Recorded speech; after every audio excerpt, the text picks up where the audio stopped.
covering new information about citations issued to a Charlotte chemical plant. A fire broke out inside the plant in University City this morning. Our Robin Kennedy is live on Orr Road with more on the nearly 24 citations issued within the past year. Robin?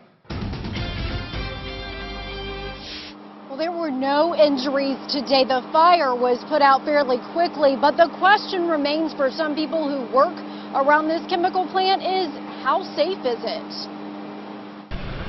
I heard the sirens going off from the EMTs and police officers. Scary moments for people at businesses surrounding the Dow Chemical Company on Orr Road in Charlotte early Wednesday morning. Workers at the chemical plant had to be evacuated. Just happened to ask an employee who was coming back up this direction what was going on. He said there was a chemical fire and they asked everyone to shift back up this way. Firefighters found a fire and an active chemical leak when they arrived, telling us it took them 40 minutes to get the fire out. The cause? A thermal reaction inside a drum that contained the chemical divinylbenzene. Firefighters say the drum overpressurized and caught fire, with some of the chemical leaking out. Some of it did get outside the building and was released to the atmosphere.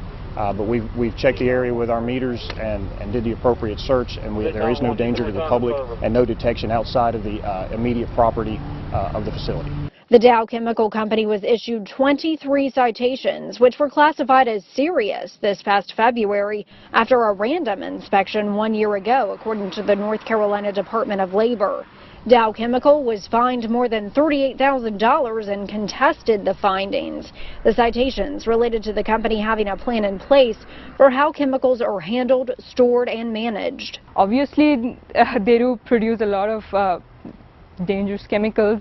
Of course, it is the first importance is to inform everyone. Some workers at businesses near the plant were concerned they didn't get notified about the fire. We checked with Charlotte Fire and they tell us they had people at businesses and homes in the direction of where the smoke was traveling keep their doors closed and windows up. Now, not knowing what exactly happens there, you know, if there was any type of chemical fire or gases or anything like that, it would be nice to know that it's safe out here. We reached out to Dow Chemical Company today for comment, but we have not heard back from them. Charlotte Fire tells me that the company is required to keep a list of all the chemicals on site, and Charlotte Fire tells me that when they got here to fight the fire, the company did have that list and all the information for them. I'm live in North Charlotte tonight. Robin Kennedy, Fox 46 Charlotte.